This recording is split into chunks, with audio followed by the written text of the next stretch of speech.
తర్వాత మొట్టమొదలు గోరంటాకు తీయగానే దాన్ని నూరగానే ఒక 5 ముత్తైదులకు ఇచ్చి వస్తారు మొట్టమొదలు. వాళ్ళని పెట్టుకోమని చెప్పేసి తప్పకుండా అది ఎందుకు అంటే అది శుభ లక్షణమైనటువంటిది కనుక మంచి మంగళప్రదమైనటువంటిది అని చెప్పేసి ఇస్తారు. అట్లా ఇచ్చినటువంటి దాంట్లో కాళ్లకు పాదాలకు పెట్టుకుంటారు. పగుళ్లకు వేడిని తీసుకునేటువంటి గుణం దీంట్లో ఉందన్నమాట.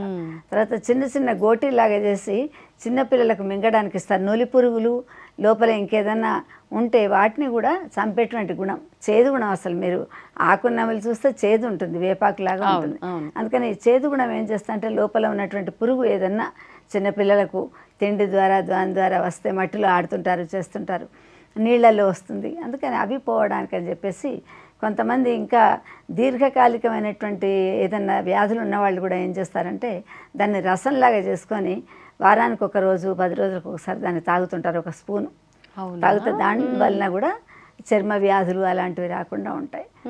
అందుకని చెప్పేసి గోరంటాకు యొక్క ప్రసిద్ధి ఏంటంటే మనము ఆ గోళ్ళకు పెట్టుకోవడం, తర్వాత మిగతా వాళ్ళకు కూడా మనం కొంత ఇవ్వడం, షేర్ చేయడం, తర్వాత కాళ్ళకు పెట్టుకోవడం, పాదాల గోర్ల నుండి కూడా మనకు పైకి వస్తుంది కాబట్టి ఆ గోర్లకు మొట్టమొదలు పెట్టుకోవడం. మనకు వచ్చే వ్రతాలు శ్రావణ మాసం ఆషాఢ మాసం చేసుకునేటువంటి వాటిలలో వర్షంలో తిరుగుతుంటాం కాబట్టి మొట్టమొదలు పసుపు పూసుకోవడం. పసుపులో కూడా ఎన్నో రకాలైనటువంటి పోషక యాంటీబయాటిక్ ఉంటుంది.